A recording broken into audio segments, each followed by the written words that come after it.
প্রতিষ্ঠাবার্ষিকী বর্ষ প্রজাতন্ত্রের জাতীয় সভার সম্মানিত সভাপতি উপস্থিত আমাদের মাঝে ভার্চুয়ালি বক্তব্য রেখেছেন বাংলাদেশ আওয়ামী লীগ নওগাঁ জেলা শাখার সংগ্রামী সাধারণ সম্পাদক গণপ্রজাতন্ত্রী বাংলাদেশ সরকারের মাননীয় মন্ত্রী বীর মুক্তিযোদ্ধা জনাব ফজল মজুমদার, আজকের আলোচনা সভা বিশিষ্ট অতিথি উপজেলা আওয়ামী লীগের সংগ্রামী সভাপতি জনাব আলহাজ মোহাম্মদ আনোয়ার ইসলাম, বিশিষ্ট অতিথি বিপ্লবী সাধারণ সম্পাদক বজ্রনাথ মোল্লা সহ উপজেলা আওয়ামী লীগের সকল পর্যায়ের সম্মানিত নেতৃবৃন্দ,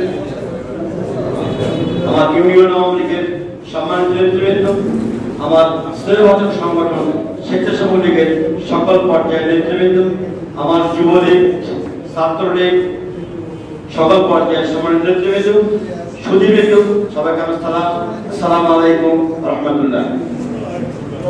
প্রধানমন্ত্রীর বক্তব্য দেওয়ার পরে আসলে বক্তব্য দেওয়া মানায় না, তারপরও বক্তব্যের নেতৃবৃন্দ বলেছেন দুই একটি কথা বলে আমার বক্তব্য শেষ করব।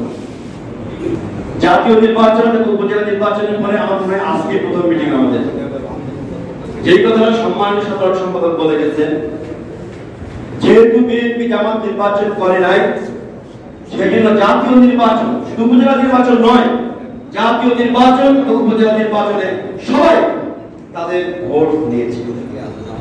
এটা মাথায় রাখতে হবে, আমরা এক বাপ এক মায়ের দুই ভাই থাকতে পারি, দুই ভাই মারামারি করতে পারি, দুই ভাই জমি নিয়ে গন্ডগোল করতে পারি, কিন্তু দুই ভাইয়ের গন্ডগোলে আমার বাপ দাদার পৈতৃক সম্পত্তি যখন তৃতীয় পক্ষ গ্রাস করতে চায়, সেটা কিন্তু আমাদের সাবধান থাকতে হবে, যেটা বিএনপি জামাত করতে চায়। কি করতেছে?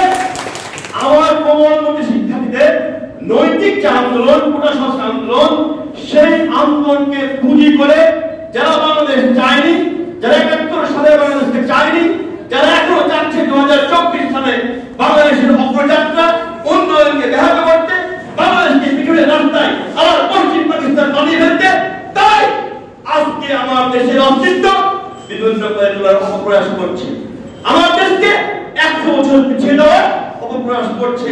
তারই প্রমাণ তারা একদম নির্দিষ্ট করে আমার এই ভবন, আমার মেট্রো রেল, আমার খাদ্য দপ্তর, আমার সড়ক পরিবহন সব প্রত্যেক জায়গায় হামলা চালিয়েছে।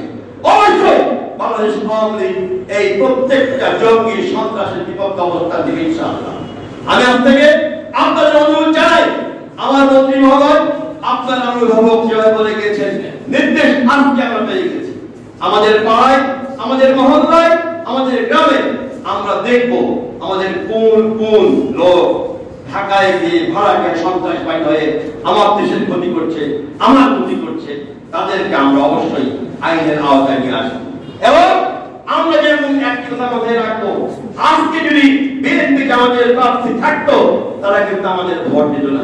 তাদের প্রার্থী নাই বলেই তারা আমাদের ভোট দিয়েছে, যেটা তাদের সঙ্গে আমাদের ভোট পড়া হবে অন্যভাবে। কিন্তু এই যে আন্দোলন, এই যে আন্দোলন নৈরাজ্য, এই যে হটকারিতা, এই যে সন্ত্রাস, এই যে জঙ্গিবাদ, এর প্রতিহত বাংলাদেশ আওয়ামী লীগ করবে ইনশাআল্লাহ আপনাদের সাথে নিয়ে। তাই আপনাদের ভাইরা আমার, বন্ধুরা আমার, নেতৃবৃন্দ আমার, অনুরোধ জানাই, আহ্বান জানাই, আসুন আবারও এক হয়ে নিজের ঘর ঠিক করে আমরা এই নৈরাজ্যবাদের বিরুদ্ধে, সন্ত্রাসের বিরুদ্ধে, অগ্নিশনের বিরুদ্ধে এক হয়ে একজোট আন্দোলন করি। আজকের প্রতিষ্ঠাবার্ষিকীতে এই হোক আমাদের প্রতিজ্ঞা, এই হোক আমাদের প্রত্যয়। ধন্যবাদ সবাইকে। আসসালামু আলাইকুম ওয়া রাহমাতুল্লাহ। জয় বাংলা, জয় বাংলা।